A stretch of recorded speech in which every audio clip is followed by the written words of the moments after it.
Hola, ¿cómo les va? Hola, ¿cómo les va? Hola, Bien, ¿Bien? buenas tardes. Bueno, bien, bien, muy bien.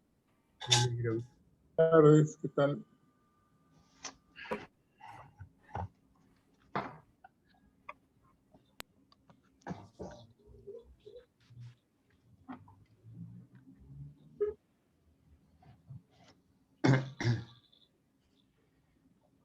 Bien. Mauricio está tomando su matecito. Muy bien. Gracias. Así es. Yo me tomé un tecito recién.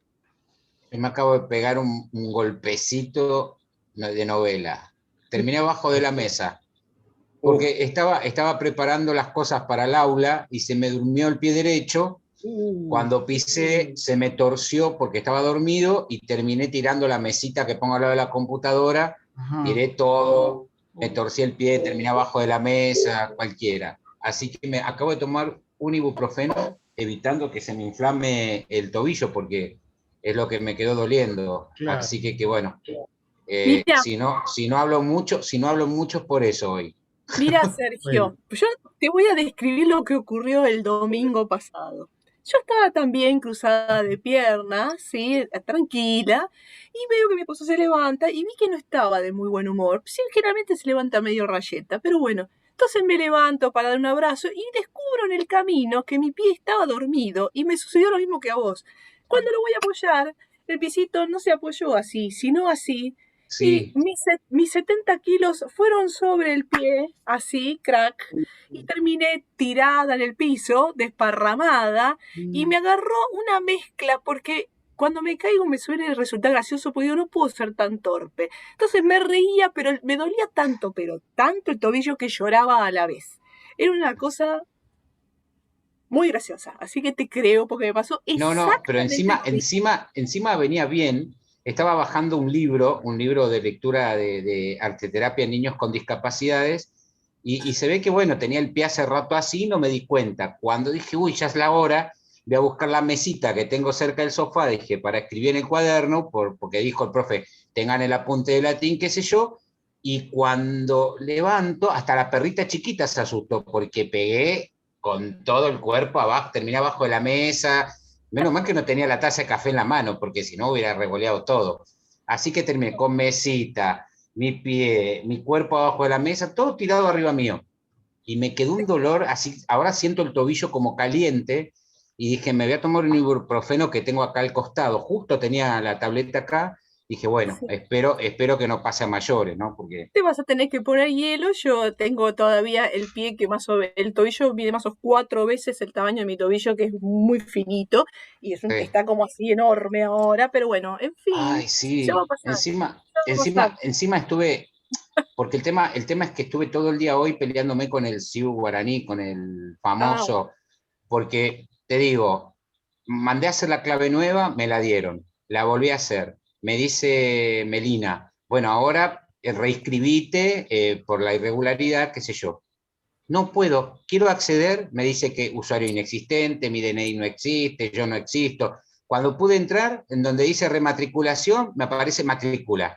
Cuando despliego matrícula, me aparece nada más que datos personales y cursos del Procado y lo de la Universidad de Lanús. Y lo demás no aparece.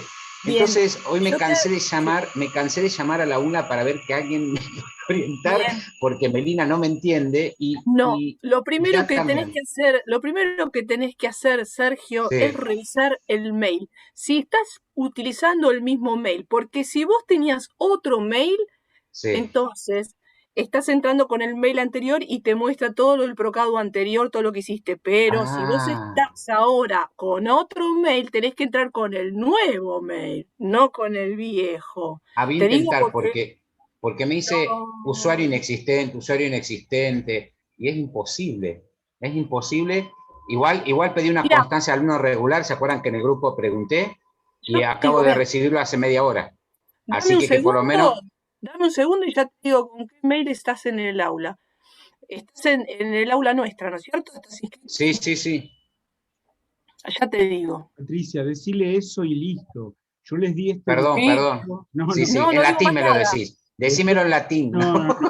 Le di este momento porque estoy esperando que se conecten otros compañeros, efectivamente, Sí, Claudio, sí, sí. Esteban, se conectaron. Buen día. Listo, ya Buenas tenemos que tardes. empezar. Así que, Ah, ahí está Esteban, sí. sí. Sí, me pegué un Si no, palo y si de no, novela. escribíselo en el chat, Patricia. Claro, que me lo Sí, escriban en sí, el chat, así no yo interrumpimos. se lo paso por el WhatsApp después, profe, no se Dale, preocupe. dale, gracias, Ok. gracias. No, por favor. Me voy a mutear, me voy a mutear. Bueno, voy a compartirles la pantalla del archivo pizarra de hoy. Por eso les pedí que tuvieran a mano la lección 1 y el material S, pero lo van a tener todo acá, y como hicimos la vez pasada, naturalmente también van a, cuando les mande el link de esta clase mañana, también les voy a mandar este archivo para que lo tengan, ¿no? Habíamos empezado apenitas con una oración. ¿Recuerdan? Habíamos visto una sola oración. Es una oración, ven esto que estoy marcando ahora. ¿Eh? Más adelante voy a ser un poco más abundoso en detalles, pero sepan que aquí dice: de Plauto, los cautivos, verso 825. ¿Eh? Esa es la forma de notación de un texto latino, o griego también. ¿Eh?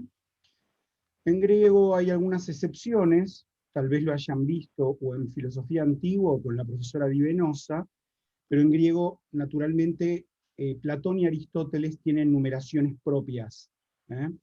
Porque de acuerdo al primer formato con el que se editaron la obra de Platón y la obra de Aristóteles, una vez existiendo ya la imprenta, merced a esos números, bueno, se dice, qué sé yo, Fedón 46 a 12, para que uno se ubique. ¿Eh?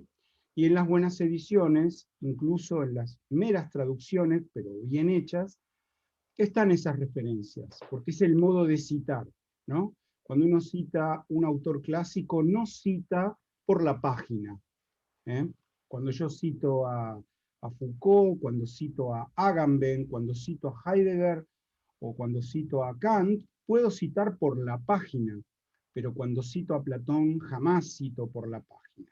¿Eh? Tengo que tener en cuenta esas referencias, esos numeritos que tienen que ver con columnas, con páginas, con partes de lo que fue la primera edición tras la invención de Gutenberg. Bien, no voy a abundar por ahí, no voy a seguir por ahí, simplemente vamos a recordar lo que dijimos de esta oración 1 la vez pasada. Dijimos que había alguna palabra conocida, bueno, reconocieron rápidamente ego como un pronombre personal, de primera persona singular, y reconocieron también sum, el verbo sum, que naturalmente es un verbo en primera persona singular, que es lo que uno necesita si aparece el pronombre ego, o mejor dicho, ego es lo que uno necesita como sujeto si aparece el verbo sum. Dijimos que lo que no era sujeto era predicado, de manera que el predicado en este caso sería non, nunc, parasitus sum, todo eso sería el predicado, y dentro de ese predicado reconocimos non, sin ninguna dificultad, como un complemento de negación, nunc, lo dijimos, lo explicamos, como un complemento de tiempo, dijimos que nunc era eso, un adverbio de tiempo, y luego parasitus, predicativo subjetivo. ¿Hasta aquí estamos? Sí. Denme un segundito, por favor.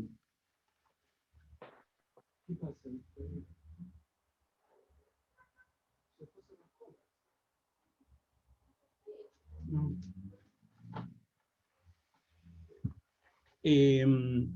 Respecto de las palabras non, ego, nunc y sum, todas ellas las encontramos en el diccionario tal cual, efectivamente así como están en la oración. La sorpresa o la rareza es que sum está en primera persona del singular del presente, y sin embargo lo encontramos así. Ya sabrán por el griego que los verbos aparecen en el diccionario, en griego y en latín, por la primera persona singular del presente, y no por el infinitivo, como suele ser en las lenguas modernas. Lo más raro fue parasitus.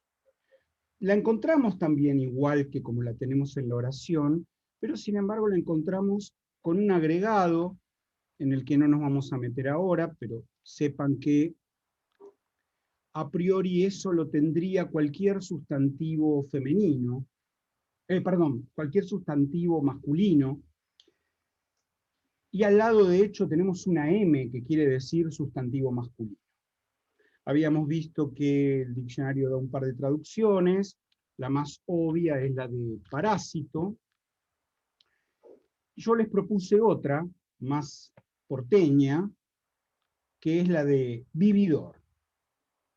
Y tradujimos aquí, explicando que hay que reordenar un poco la sintaxis de lo que tengo en latín, porque si yo tradujese palabra por palabra, cosa que es lo que no debe hacer uno nunca, traducir palabra por palabra, lo que uno tiene que hacer es reconocer grandes estructuras y luego pequeñas estructuras y armar eso con la cabeza en nuestra lengua para poder traducirlo, ¿no? Y quiero decir, si yo tradujese tal cual dice eso ahí, tendría que decir no, yo, ahora, vividor, soy. Ese orden es insólito en español, de manera que acomodamos un poco la cosa y decimos yo ahora no soy vividor, o, como propuse, yo ahora no soy un vividor. E incluso, si el contexto lo ameritase, en este caso no, pero podría haber sido, cabría traducir por yo ahora no soy el vividor. Habría que ver el contexto siempre, ¿no? Ese un o ese el, yo podría agregarlos con total libertad, porque dijimos al final de la clase pasada que en latín no hay artículos, ni determinados, el, la, lo, ni indeterminados, un o uno, una, uno.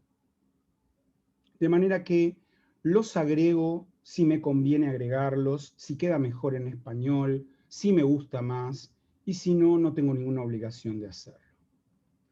Hasta aquí, ¿estamos bien?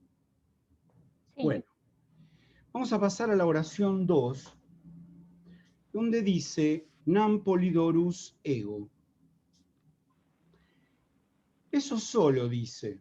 Es un texto del canto 3 de la Eneida. ¿Ven? Aquí dice de Virgilio, Eneida, canto 3, bueno, lo di vuelta, canto 3, verso 45. La Eneida es el gran poema épico que dio la latinidad, escrito por alguien que perteneció al círculo de Micenas, y naturalmente, por lo tanto, al círculo cercano, culturalmente por lo menos, de Augusto, del emperador. Aunque Virgilio no estaba convencido de que esa obra estuviese terminada, según él, faltaba corregirla, a la manera de Kafka, o de lo que sabemos que hizo Kafka en el siglo XX, Virgilio pidió que destruyeran la Eneida a su muerte, porque no estaba conforme, y por suerte no le hicieron caso, de la misma manera que no le hicieron caso a Kafka con toda su obra narrativa, ¿no? Bien, vean lo que tenemos aquí. Para empezar, tenemos una palabra, nam. Yo la voy a subrayar. Si tuviera un pizarrón y tuviera libertad para escribir, la recuadraría. Nam es un nexo coordinante. Es un nexo coordinante que une esta palabra, perdón, esta oración con una oración anterior.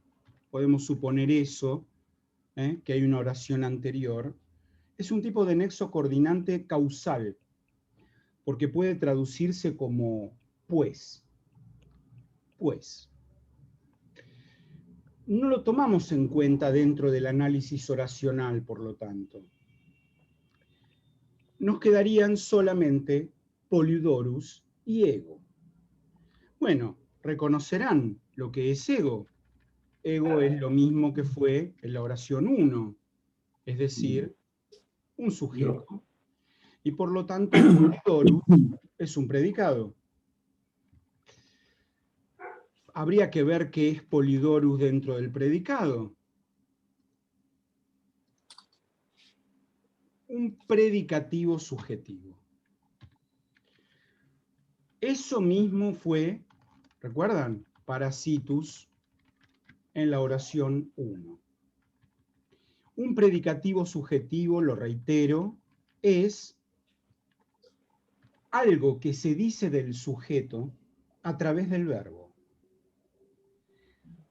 Si yo digo algo del sujeto y no es a través del verbo, lo que tengo será un adjetivo atributo, es decir, un adjetivo que modifica al sujeto, pero no será a través del verbo, ¿no? Si yo digo, la casa roja está en la esquina, la palabra roja modifica a casa, pero no es a través del verbo, por lo tanto, está dentro del sujeto junto con casa.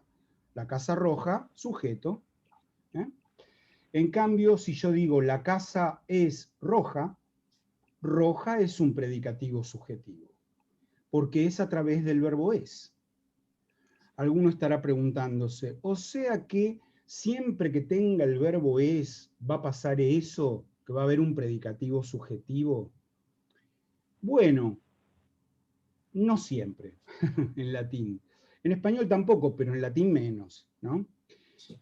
No siempre. ¿Por qué? Porque hemos dicho ya que el verbo sum, con frecuencia, tiene otros significados, además de los significados copulativos de ser o estar, que son haber, existir, y también algunos otros. Pero, por lo general, sí, por lo general, si me aparece el verbo sum en una oración en latín, tengo que esperar que haya un predicativo. Si después no lo hay, veré por qué no lo hay, qué explicación le encuentro y cómo me las arreglo para traducir eso, ¿no? Me dirán, bueno, pero este tipo está hablando de verbo, está diciendo todo el tiempo que Polydorus se dice de ego a través del verbo. ¿De qué verbo? Bueno, de un verbo que debemos suponer, mis queridos. ¿Cómo suponer? Sí, ahí hay que suponer un sum. Yo lo agrego así, entre corchetes angulares, lo que quiere decir que en el texto original no está, pero que debemos suponerlo. Vamos a poner un ejemplo vivo de Roberto Arlt, de la novela Los Siete Locos. Un personaje saluda a otro y le dice, linda la mañana. Linda la mañana. ¿Cómo se analiza esa oración? Bueno, en principio lo que yo tengo que ver de entrada es que ahí hay un verbo. Hay un verbo no dicho, pero hay un verbo. Cuando el tipo dice linda la mañana, lo que está diciendo es que linda es o linda está la mañana. Eso en español no es demasiado habitual. Quiero decir, no es demasiado habitual que falte el verbo copulativo. Enseguida vamos a hablar un poco más de verbos,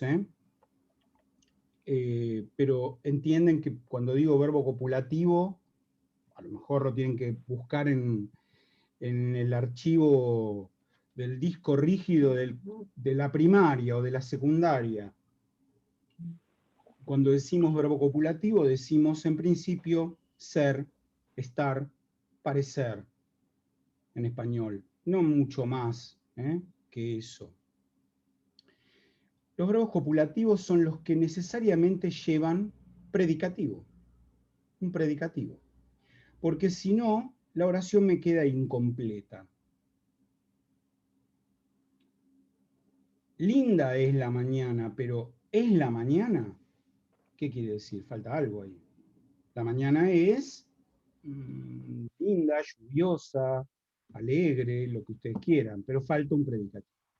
Bueno, aquí en latín vemos algo que es bastante habitual, incluso en un poema épico en este caso, que el verbo no esté, que el verbo sum no esté. Con frecuencia pasa eso. Tengo oraciones donde hay predicativos y el verbo hay que suponerlo, hay que pensarlo, porque no fue dicho. Es muy habitual que pase esto en todos los autores griegos, por supuesto, pero uno de los que más pasa es en Aristóteles. En los textos de Aristóteles, con mucha frecuencia, faltan estos verbos. Este verbo, bueno, en el caso de griego es aimi, por supuesto, no es sum, pero lo que digo es que es bastante normal que pase eso. Bien. Tendría que saber qué quiere decir Polidorus. Se imaginarán que está con mayúscula y que por lo tanto es su nombre propio. Sí, lo encuentro así. Polidorus, guioncito I, que todavía no sabemos lo que quiere decir, sustantivo masculino, y el significado de Polidoro. ¿Recuerdan ustedes que al final de la clase pasada hemos dicho, no al final, al principio de la clase pasada, hablando del abecedario, hemos dicho que las últimas letras del abecedario latino son agregadas a posteriori, digamos, porque son tomadas del alfabeto griego para permitir que se pueda escribir en latín palabras de ese origen, palabras de origen griego. Esas letras eran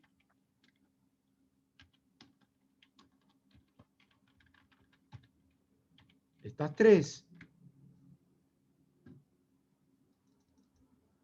la llamada, hasta que yo era chico por lo menos, Y,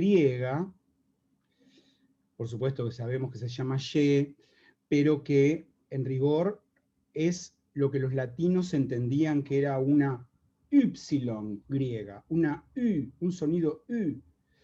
La X, que es la letra Xi, la número 14 del alfabeto griego, y la Z, que es la Z griega, número 6 en el alfabeto griego, pero como se agregó al final, quedó ahí en el fondo, y así nos llegó a todos los abecedarios de las lenguas romances. Bueno, ¿quién es este Polidoro? Ya que estamos, vamos a contar el cuentito, ¿no? Polidoro es un tipito que está subido al palo mayor del barco en el que va Eneas en su travesía. Resulta que les agarra una tormenta. Polidoro es el que está mirando, digamos, el que tendría que decir tierra a tierra. ¿Quién fue con Colón? Américo, no, Pinzón, ¿no? Bueno. Rodrigo de Triana. Rodrigo de Triana. Muchas gracias. Es el vigía. Sí, el vigía, eso. ¿Y quién era Pinzón? El grumete. El grumete. ¿El grumete? Sí, se llama así, al vigía. Ah, bien, bien. Bueno, la cuestión es que nadie se aviva de que en la tormenta Polidoro desaparece. O sea, en una ola se cae del mástil y chao, lo perdimos para siempre.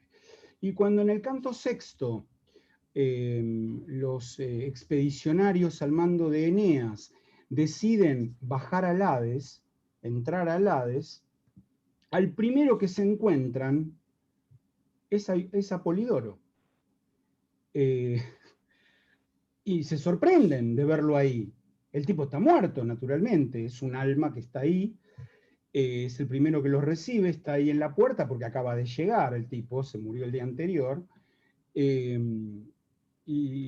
le dice, pero vos cómo sabés, el tipo les cuenta cosas, ellos no lo reconocen porque es como una forma medio fantasmática, ¿no? Medio que no se, los rasgos no se perciben a primera vista, y el tipo les dice, porque les dice, no, porque no sé qué, y él les menciona a alguien, ah, sí, y dice, pues Polidoro soy yo soy Polidoro, les dice el tipo, ¿no?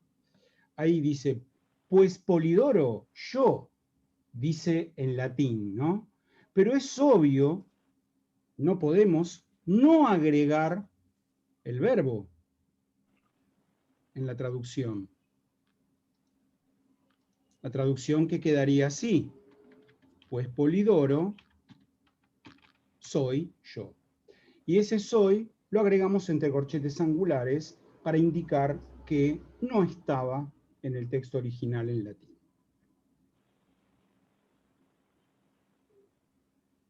¿Vamos bien? Muy bien. Bueno, recuerden que cuando se corte, yo voy a tratar de cortar, que no nos corte así de golpe, voy a tratar de cortar un minuto antes. Bueno, volvemos a conectarnos con el mismo link. A mí además me pide el ID, me pide la contraseña, por eso estoy tardando, porque antes no era así. Yo también le daba el mismo link y entraba normal, pero ahora está este problema. Tercera oración en la que vuelve a aparecer el verbo sum. Quam fortunatus sum.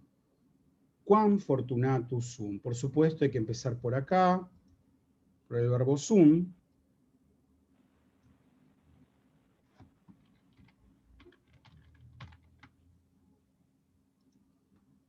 Entendamos soy, en principio. Y por primera vez, no ocurrió ni en la oración 2 ni en la oración 1, no tengo la palabra que tendría que ser sujeto de sum. Si el verbo es sum y está en primera persona, la única palabra del mundo que puede ser su sujeto es ego. No hay otra, no hay ninguna otra palabra que pueda hacerlo. Por lo tanto, ¿qué ocurre aquí? Bueno, ocurre, y yo dejé la M de sum en rojo, que lo que tenemos en esta oración es un sujeto desinencial. Un sujeto desinencial. O sea, un sujeto que está marcado en la parte final del verbo. En este caso, en la M del verbo. No nos va a llamar demasiado la atención esto, porque en español ocurre lo mismo. Si yo en español digo amo, la O de amo indica primera persona singular. Indudablemente, no puede ser otra cosa. Esto permite el hecho de que una lengua tenga desinencias personales y numéricas, de singular y de plural, al final de una forma verbal, permite que la presencia de los pronombres personales no sea obligatoria. Lo cual es muy bueno, porque si no, tenés que caer, como en inglés o francés, a usar siempre el pronombre personal. En una lengua como el español o como el latín, cuando el pronombre personal está, quiere decir que eso es muy enfático. Que no es lo mismo decir te quiero que yo te quiero. Yo te quiero es enfático. Por la presencia del yo, innecesario porque ya está en la O final de quiero. ¿Ven? Pero bueno, todo esto sería un predicado, evidente. Y Fortunatus, ahí me marca que quedan 10 minutos. Así que estemos atentos todos. Fortunatus es un predicativo subjetivo, perdón, todo, quam fortunatus es un predicativo subjetivo, que adentro también, como tiene dos palabras, tendré que analizar, indicando que fortunatus es el núcleo y que quam es un complemento de cantidad. Quam, si yo lo buscase en el diccionario, lo encontraría, tal cual lo encontraría. Todo un predicado, ¿no? Cuán quiere decir cuán, o qué, si ustedes quieren.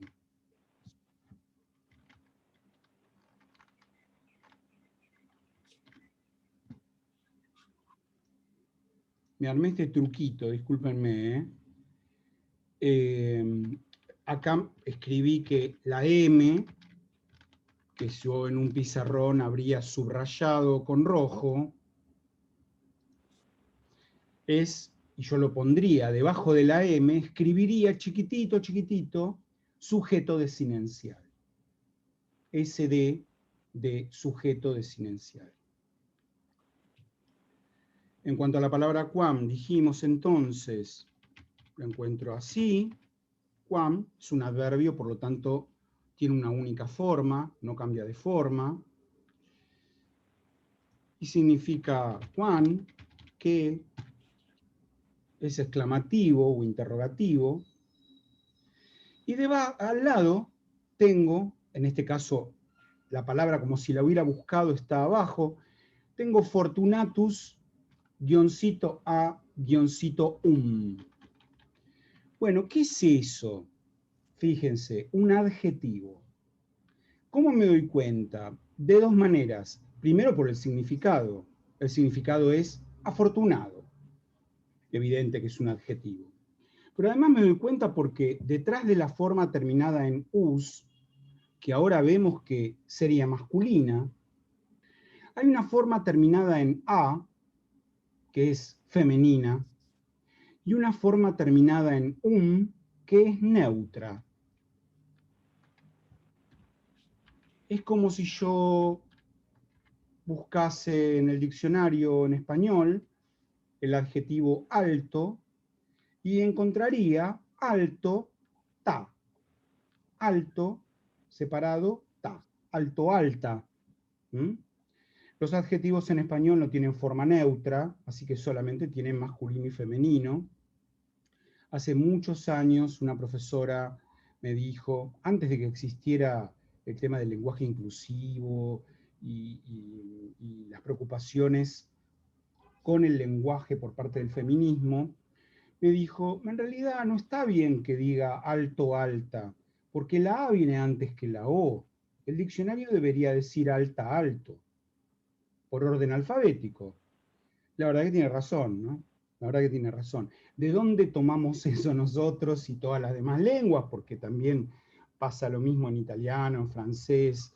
Uno busca una palabra, le encuentra un adjetivo, la encuentra por la forma masculina primero. Bueno, esto viene de que en latín es así, y que en griego también es así. El formato de los adjetivos en griego y latín es masculino, femenino y neutro en ese orden. Está bueno pensar eso, ¿no? Que el inclusivo es un neutro forzado, un neutro que la lengua no tiene. Es que la idea no es que sea un neutro. No veo quién está hablando. No, ya sé que no lo es, Matías. Matías. Ya sé que no lo es, pero digo, le da una cierta coloratura distinta pensar que el inclusivo podría parecerse. Digo, el latín está pensando en masculino, femenino y en un género neutro. Sí, sí, sí. Pero esto viene de otro lado, ¿sabes? No sé si lo tengo acá. ¿Ven cómo es mi truco? Yo tengo todo más o menos escrito y lo voy develando ante sus ojos. Pero a veces lo tengo en otra parte porque yo tampoco sé lo que hay en cada lugar. Ah, sí, acá viene. Bueno, la traducción de esto sería cuán afortunado soy. Ahora volvemos, Matías, no me olvidé, por supuesto. No, es un comentario igual, no pasa nada. Cuán afortunado soy. Aquí puedo conservar el orden de las palabras en latín, mantener además el cuán con el valor exclamativo que tiene, y está todo perfecto. Cuán afortunado soy. Veamos esto por un segundo, ¿no? ¿Qué pasa con el género neutro en español? Bueno, palabras con género neutro en español. ¿Cuántas se imaginan que hay que tengan un neutro? Solamente 4 palabras. Solamente 4 palabras. ¿Qué palabras son? Y son el artículo y los pronombres demostrativos. ¿Cómo sigue tanto esto? Ahí está. Bien. el artículo y los pronombres demostrativos. O sea, este está esto, ese, esa, eso, y por supuesto aquel, aquella, aquello. Creo que en mis apuntes lo que está comentando Matías está un poquito más adelante, porque en algún lado estaba, pero lo podemos adelantar, no pasa nada porque vale la pena hacerlo. Originariamente, en las lenguas indoeuropeas, había dos géneros, solamente dos géneros. Esos géneros eran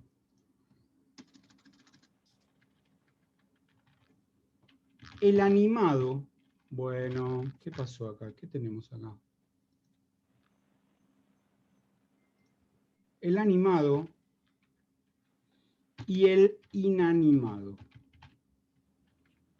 Para decirlo de manera más o menos brutal, todo lo que se mueve, respira, palpita, siente, y todo lo que no.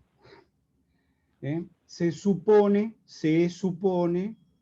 puede fallar, diría Toussaint, porque encontraríamos algunas palabras neutras que no responden a esto de que no sienten nada, o quiero decir, la palabra piedra debería ser neutra, sin embargo en griego es masculina, en latín es neutra, pero en griego es no, en latín es masculina también. Petrus, perdón, femenina, Petra, y en griego Petros, masculina. Uno esperaría que fuera neutra, porque la palabra piedra, que otra cosa va a ser. Pero bueno, pero es que esto solo tiene sentido con determinados tipos de palabras, con determinados grupos de palabras. Palabras que podrían necesitar, podrían requerir una, en el origen quiero decir, una distinción, bueno, animal, persona, ponele, ¿no? La persona va a ser animada y el animal, aunque parezca mentira en el origen, era inanimado. En el indoeuropeo estoy hablando, ¿no? En latín se conserva eso, porque la palabra animal es neutra. En griego, en cambio, en griego también, zoon es animal, neutra. Volvemos sobre esto después de la pausa, chicos. Cortamos acá, nos volvemos a conectar. Muy bien.